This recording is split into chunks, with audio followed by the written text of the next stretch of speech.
प्रधानमंत्री नरेंद्र मोदी ने आज जमाकर्ता प्रथम 5 लाख रुपए तक के समय बद्ध जमा राशि बीमा भुगतान की गारंटी विषय समारोह को संबोधित किया। विज्ञान भवन में आयोजित समारोह में प्रधानमंत्री मोदी ने कहा, आज देश के लिए बैंकिंग सेक्टर की ओर से करोड़ों बैंक अकाउंट होल्डर्स के लिए महत्वपूर्ण दिन। दशकों से चली आ रही एक बड़ी समस्या का कैसे समाधान निकाला गया, आज का दिन उसका साक्षी बन रहा है। पीएम मोदी ने कहा कि बीते कुछ दिनों से 1 लाख से ज्यादा डिपॉजिटर्स का फंसा पैसा उनके खातों में जमा हो गया। ये राशि करीब 1300 करोड़ रुपए से भी ज्यादा की रही। आज इस कार्यक्रम में इसके बाद 3 लाख ऐसे और डिपॉजिटर्स का पैसा उनके खातों में जमा होने वाला है। कोई भी देश समस्याओं का समय पर समाधान करके उन्हें विकराल होने से बचा सकता है, लेकिन सालों तक हमारे यहाँ की प्रवृत्ति रही है, इसे टाल दो। आज का नया भारत समस्या के समाधान पर जोर लगाता है और समस्या को टालता नहीं है। पीएम मोदी ट्विटर अकाउंट भी हैकर्स की पहुंच से दूर नहीं है। शनिवार रात हैकर्स ने पीएम मोदी के ट्विटर अकाउंट में सेंध लगा दी है। दरअसल हैकर्स ने पीएम मोदी के ट्विटर अकाउंट को निशाना बनाते हुए उसे हैक करके कुछ ट्वीट किए हैं, जिसमें बिटकॉइन को कानूनी मान्यता दिए जाने की बात कही गई। प्रधानमंत्री मोदी का ट्विटर अकाउंट 12 दिसंबर की सुबह 2 बजे के करीब हैक किया गया था। हालांकि हैक होने के बाद किया गया पहला ट्वीट चंद मिनट बाद ही डिलीट कर दिया गया और एक बार फिर से ट्वीट को दोबारा किया गया। पीएमओ की ओर से किए गए ट्वीट में जानकारी दी गई कि प्रधानमंत्री मोदी के ट्विटर अकाउंट से छेड़छाड़ की गई है। मामले की जानकारी ट्विटर को दे दी गई है। वहीं अकाउंट को तुरंत सुरक्षित कर लिया गया है। अकाउंट हैक होने के बाद अब सरकार एक्शन में आ गई है। अकाउंट किसने हैक किया, इसकी जांच के लिए सरकार लेटेस्ट टेक्नोलॉजी का इस्तेमाल कर रही है। सूत्रों ने बताया कि सीआरटी इनको इस काम में लगा दिया गया है और वो हैकिंग के सोर्स का पता लगाने की कोशिश में है। राजस्थान में कांग्रेस ने आज महंगाई के खिलाफ महारैली का आयोजन किया। जयपुर में आयोजित इस रैली में सोनिया गांधी, राहुल गांधी और प्रियंका गांधी समेत कांग्रेस के कई दिग्गज नेता शामिल रहे। इस रैली में कांग्रेस नेता राहुल गांधी ने बीजेपी पर जमकर निशाना साधा। राहुल गांधी ने एक बार फिर से हिंदू और हिंदुत्व का मुद्दा उठाया। राहुल गांधी ने कहा, 2 शब्दों का मतलब नहीं हो सकता, हर शब्द का मतलब अलग होता है। हिंदू दूसरा, हिंदूवादी मैं हूं लेकिन हिंदू हूं लेकिन हिंदूवादी नहीं हूं। वहीं इस रैली को संबोधित करते हुए पार्टी महासचिव प्रियंका गांधी ने जमकर मोदी सरकार पर निशाना साधा। केंद्र की बीजेपी सरकार की नीति सिर्फ उद्योगपतियों को लाभ कमाना है, ये जनता की भलाई नहीं करना चाहती। रैली में प्रियंका गांधी ने कहा, रसोई गैस 1000, सरसों का तेल 150 रुपए का मिल रहा है, पेट्रोल डीजल की कीमतें आसमान छू रही हैं।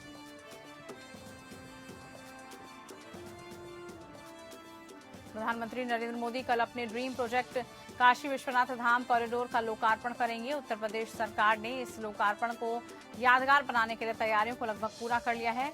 वहीं वाराणसी में पीएम मोदी के स्वागत के लिए तैयारियां जोरों पर चल रही हैं। काशी विश्वनाथ कॉरिडोर के लोकार्पण के वक्त कई घाटों पर आतिशबाजी, लेजर शो और दीपोत्सव भी होंगे। वहीं पूरे काशी में लघु भारत का विहंगम नजारा देखने को मिलेगा। गोदोलिया से लेकर काशी विश्वनाथ दरबार तक लोग दीपोत्सव करेंगे। वहीं इस दौरान शंखनाद के साथ वेद मंत्र भी गूंजेंगे। काशी में कल से 3 दिनों तक दिवाली मनाने की पूरी तैयारियां चल रही हैं। देश के सभी संप्रदायों के प्रमुख संतों के मंत्रोच्चार, करीब 2000 संत महात्माओं की मौजूदगी में प्रधानमंत्री विशेष अनुसंधान कर विश्वनाथ धाम भक्तों को सौंपेगी। काशी विश्वनाथ धाम का पहले चरण का कार्य टीएसपी लोक निर्माण विभाग को सौंपेंगी। कोरोना वायरस के नए वेरिएंट ओमिक्रॉन के मामले भारत में भी बढ़ रहे हैं। रविवार को ओमिक्रॉन के कर्नाटक, चंडीगढ़ और आंध्र प्रदेश के एक मामले सामने आए हैं। भारत में ओमिक्रॉन के अब तक कुल 36 मामले सामने आ चुके हैं। बता दें कि भारत सरकार ओमिक्रॉन से निपटने के लिए सतर्कता बरत रही है। केंद्र सरकार ने राज्यों से कहा कि वो टेस्टिंग और वैक्सीनेशन पर जोर दे रही है। बता दें कि कोविड-19 का नया वेरिएंट ओमिक्रॉन, जिसे काफी संक्रामक माना जा रहा है, अब तक कम से कम 59 देशों में फैल चुका है। ओमिक्रॉन को रोकने के लिए दुनिया भर के देश नई पाबंदियां ला रहे हैं। सरकार ने बरती जा रही ढिलाई, मास्क के इस्तेमाल से बचना और वैक्सीनेशन में देरी के खिलाफ चेतावनी दी गई है। अमेरिका में तूफान ने जबरदस्त कहर बरपा दिया है। यहाँ पर 320 किलोमीटर प्रति घंटे की रफ्तार से चली हवाओं ने 6 राज्यों में जमकर तबाही मचा दी है। बताया जा रहा है कि इस बवंडर में सैकड़ों लोगों की जान चली गई। जानकारी के मुताबिक सबसे ज्यादा तबाही हुई है वेंकटम में। वहां पर इमारतें ढह चुकी हैं, जिसमें हजारों की संख्या में लोग बेघर हो गए। जिसके बाद से कई इलाकों में रेस्क्यू ऑपरेशन चलाया गया। जिसके बाद अमेरिकी राष्ट्रपति जो बाइडेन ने इसे इतिहास के सबसे बड़े तूफानों में से एक बताया।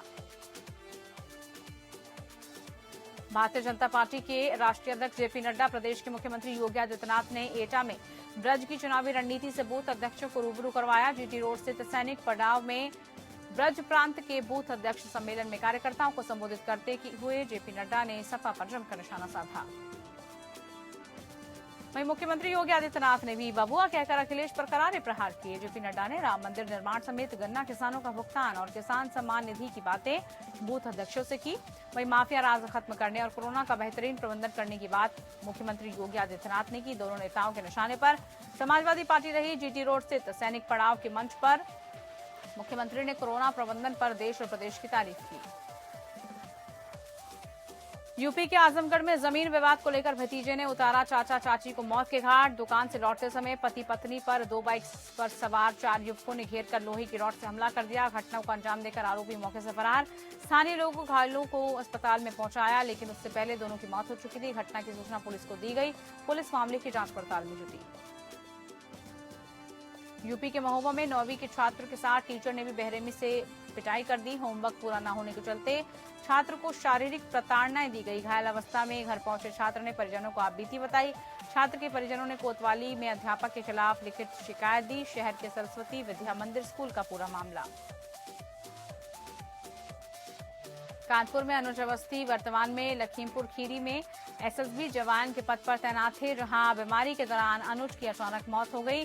खीरी में मौत के दौरान आला अधिकारियों द्वारा इस मामले की जानकारी अनुज के परिजनों को दी गई। वहीं मामले की जानकारी देते हुए पूरे परिवार में कोहराम मचा हुआ है। बताते चले कि अनुज की 1 साल की मासूम बेटी भी है। अनुज के पार्थिव शरीर का सैन्य सम्मान के साथ अंतिम संस्कार किया गया।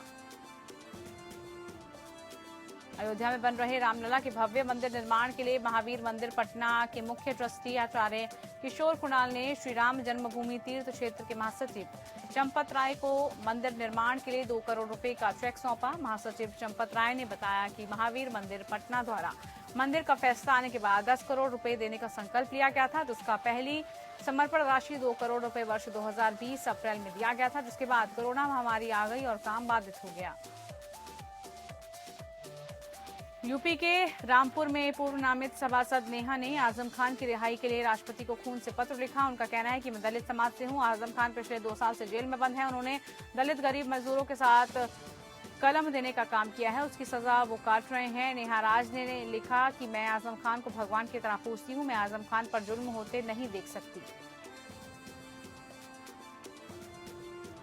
काशी विश्वनाथ धाम की सौगात से पहले काशी वासियों को 25 इलेक्ट्रॉनिक बसों का तोहफा मिल चुका है।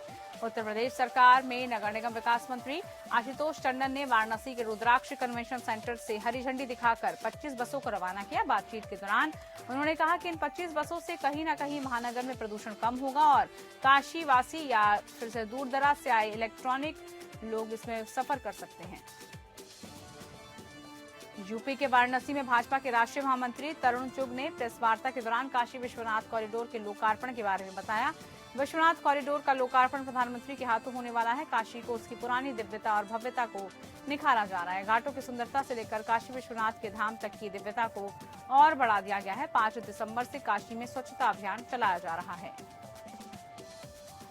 प्रधानमंत्री नरेंद्र मोदी का dream project Kashi Vishwanath Dham corridor लगभग बनकर तैयार है। मार्च 2019 में पीएम मोदी ने इस प्रोजेक्ट को शुरुआत दी थी।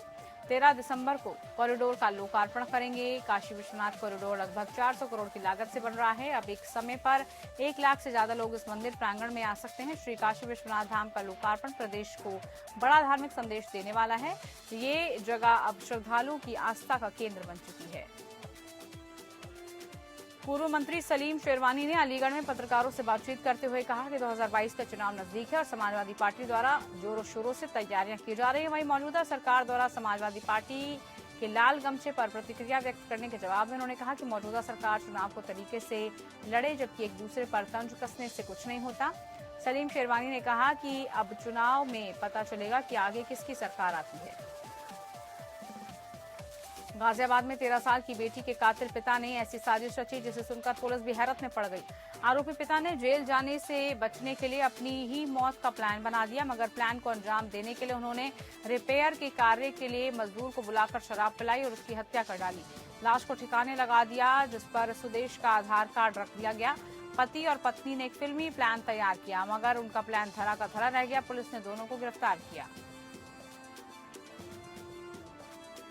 बांदा में मुख्यमंत्री सामूहिक विवाह का आयोजन हुआ। जिलाधिकारी भी कार्यक्रम में उपस्थित रहे। 8 ब्लॉक नगर पालिका और नगर पंचायतों से 400 जोड़ों का विवाह संपन्न कराया गया, जिसमें 8 अल्पसंख्यक जोड़े भी शामिल हुए। एक जोड़े पर 51,000 रुपए खर्च कर दिया गया। नवविवाहिता जोड़ों के खातों में 35,000 रुपए डाले जाएंगे। वहीं 10,000 रुपए का सामान, जिसमें पायल बिछिया शामिल होंगे। साथ ही 6,000 रुपए की साज सज्जा और भोजन व्यवस्था भी खर्च किए जाएंगे। कन्नौज में रोड पर युवक का शव मिलने से सनसनी फैल गई। युवक के पास पड़े कारतूस और शराब की बोतल के चलते आत्महत्या की आशंका जाहिर की जा रही है। मौके पर एसपी और फॉरेंसिक टीम पहुंची तो मामला हत्या का नजर आया। एसपी का कहना है कि जल्द ही मौत की सच्चाई सामने आएगी। लखीमपुर खीरी के गोला की बजाज हिंदुस्तान शुगर मिल पर पालिया शुगर मिल को किसानों ने पिछले 10 दिनों से बंद किया हुआ था। किसानों की मांग है कि जब तक मिल प्रशासन बकाया भुगतान नहीं कर देती, तब तक मिल को चलने नहीं दिया जाएगा और न ही गन्ना देंगे। वहीं राकेश टिकैत ने एक वीडियो जारी कर किसानों से मिल चालू करवाने और धरना खत्म करने की अपील की है, मगर किसानों ने राकेश टिकैत की अपील को नकार दिया। यूपी के हाथरस में श्रम विभाग ने छात्र छात्राओं को साइकिल वितरित की है। कक्षा 9 से लेकर 12 तक के छात्र छात्राओं को साइकिल दी गई।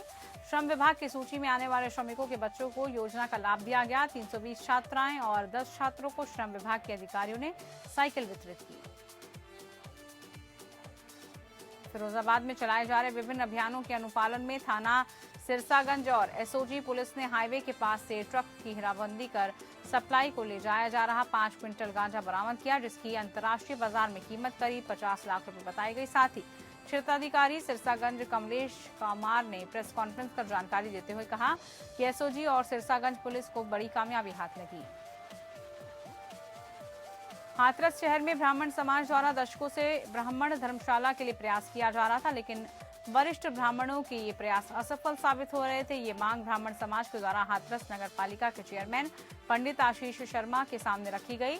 पालिका चेयरमैन पंडित आशीष शर्मा के द्वारा निजी पैसों से सदर कोतवाली क्षेत्र से किला गेट पथवारी मंदिर के नजदीक एक भूखंड ब्राह्मण धर्मशाला के नाम से खरीदा गया, जिस पर उन्होंने ब्राह्मण समाज को समर्पित करते हुए धर्मशाला बनाने का निर्माण किया। केंद्र सरकार द्वारा 3 कृषि कानून के विरोध में बैठे किसानों का धरना समाप्त हो गया है। जहां किसानों ने अपनी मांगों को पूरी करने के लिए विजय दिवस के रूप में मनाया, तो वहीं सभी किसान धरना खत्म करते हुए अपने घर की तरफ चल दिए हैं। इसी कड़ी में जनपद मुरादाबाद में भी पिछले 7 महीने से टोल प्लाजा पर बैठे किसानों ने अपना धरना समाप्त किया। कन्नौज में आम जनता की समस्याओं के निस्तारण के लिए आयोजित संपूर्ण समाधान दिवस में डठिया, तिरवा, कोतवाली पहुंचे आईजी ने शिकायतकर्ताओं की शिकायतों को सुनकर संबंधित शिकायत कर्मियों के साथ ही पुलिस कर्मियों को मौके पर निस्तारण करने का निर्देश दिया। आईजी ने बताया कि जनता की समस्याओं को निस्तारण के लिए समाधान दिवस का आयोजन किया गया। थानों में आने वाली शिकायतों का समय पर निस्तारण किया जाना चाहिए।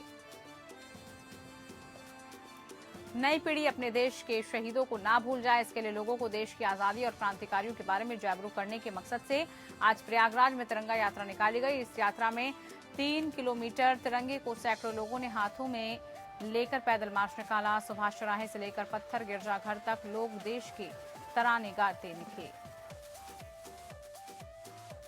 गाजीपुर में मुख्यमंत्री सामूहिक विवाह योजना के तहत 8 मुस्लिम जोड़ों समेत 559 जोड़े एक ही पंडाल में शादी के बंधन में बंधे। तो वहीं कार्यक्रम में जिला पंचायत अध्यक्ष, विधायक, एसडीएम, नगर पालिका परिषद गाजीपुर के चेयरमैन के साथ तमाम अधिकारी और कर्मचारी मौजूद रहे। विवाह कार्यक्रम के दौरान प्रति कन्या के खाते 35,000 ऑनलाइन ट्रांसफर किए गए। इसके साथ ही 10,000 का सामान भी उसको दिया गया। यूपी के मऊ में ताप्ती गंगा ट्रेन से कार टकरा गई। जानकारी के मुताबिक कार सवार युवक ट्रैक पर स्टंट कर रहे थे। सामने आती ट्रेन देखकर कार छोड़कर फरार हो गए। ऐसे में कार के परखच्चे उड़ गए। मामला सराय लखवी थाना क्षेत्र के बैलचरो स्थित सलाहाबाद रेलवे क्रॉसिंग का है। पुलिस मामले की जांच में जुटी। संभल से समाजवादी पार्टी के वरिष्ठ नेता और सांसद शफीक उर रहमान वर्ग सांसद आजम खान के गृह जनपद रामपुर पहुंचे। मीडिया के सवालों का जवाब देते हुए पीएम मोदी और सीएम योगी पर जमकर निशाना साधा। शफीक उर रहमान वर्ग यहां पर मथुरा की मस्जिद मामले पर अपनी बेबाकी के साथ राय रखते नजर आए। वहीं आजम खान की रिहाई को लेकर समाजवादी पार्टी के रुख पर अखिलेश यादव का बचाव करते नजर आए। इसके अलावा उन्होंने 3 कृषि बिल्स को वापस लिए जाने के सवाल पर प्रधानमंत्री नरेंद्र मोदी पर जमकर सियासी तीर भी छोड़े। आज पार्टी के प्रदेशाध्यक्ष रहे नवीन जयहिंद हरियाणा में हो रहे भर्ती घोटाले के खिलाफ सभी जिलों में जा रहे युवाओं से मिल रहे हैं। इसी के चलते रेवाड़ी में भी वो नौजवानों से मिले और उसके साथ भर्ती घोटालों में हुए धोखों को लेकर उनकी समस्याएं सुनी। नवीन जयहिंद ने भर्ती घोटाले में प्रदेश के सभी मंत्रियों की चुप्पी पर सवाल खड़े कर दिए और रेवाड़ी से भाजपा के विधायक रहे रणधीर कापड़ीवास को घेरते हुए कहा कि ये उसकी जिम्मेदारी बनती है वो भी अपने क्षेत्र के युवाओं की आवाज उठाए। कोटकपुरा के ऐतिहासिक गुरुद्वारा साहिब श्री 10वीं पातशाही में नतमस्तक होने पंजाब के नवनियुक्त चेयरमैन धनदीर सिंह विर्क अपने समर्थकों के साथ पहुंचे। श्री गुरु साहिब के आशीर्वाद के साथ आने वाले 2022 के विधानसभा चुनाव के लिए कोटकपुरा सीट के टिकट के लिए शक्ति प्रदर्शन किया गया, जिस पर उन्होंने कहा कि ये शक्ति प्रदर्शन नहीं है, ये तो मेरे मिलने वालों को जो कि इकट्ठा हो रहे हैं टिकट की बात है। तो वो 2012 से 17 में भी मांग रहा था और 2022 के लिए भी मांग करूंगा, बाकी हाईकमान की मर्जी। पंजाब 2022 विधानसभा चुनावों को लेकर शिरोमणि अकाली दल प्रधान सुखबीर सिंह बादल ने पार्टी उम्मीदवार विधायक बीबी जागीर कौर के पक्ष में चुनावी रैली में चुनाव प्रचार करने पहुंचे, जहां बीबी जागीर कौर ने पार्टी प्रधान सुखबीर बादल को सरोपा डालकर सम्मानित किया। अपने संबोधन में बीबी जागीर कौर ने कहा कि शिरोमणि अकाली दल पार्टी के मुकाबले किसी भी पार्टी का उम्मीदवार चुनाव मैदान में नजर नहीं दिखाई दे रहा, हमारी मजबूती से वो कायम है। केंद्र सरकार ने कृषि कानून वापस लेने और कृषि से संबंधित अन्य मसलों पर किसानों के हक में सकारात्मक फैसले लेने का आश्वासन पर दिल्ली के सिंघू बॉर्डर पर लगे मोर्चों से 380 दिनों बाद वापस लौटे किसानों का नवा शहर में जोरदार स्वागत किया। ट्रैक्टर और अन्य वाहनों पर पहुंचे किसानों पर फूलों की वर्षा की गई और ढोल की थाप पर खुशी मनाई गई। 368 दिन के बाद बॉर्डर पर बैठे किसानों का धरना समाप्त हो गया। केंद्र सरकार ने सभी मांगे मानते हुए पक्के तौर पर लिखित पत्र में जारी किया गया। किसानों ने भी अपना विश्वास जताते हुए 11 दिसंबर को वापसी करने का ऐलान कर दिया था। वहीं गांव में विवाह जैसा माहौल बन गया है। फरीदकोट के गांव डुग्गू रोमाना में महिलाओं, नौजवान, बुजुर्ग बच्चों ने गांव में जागो निकाला और खुशी मनाते हुए किसान आंदोलन के साथ संबंधित ऐसी बोलियां डाली जिसकी गूंज दिल्ली तक गूंजने लगी। चलिए सुपरफास्ट खबरों में फिलहाल के लिए इतना ही। नमस्कार।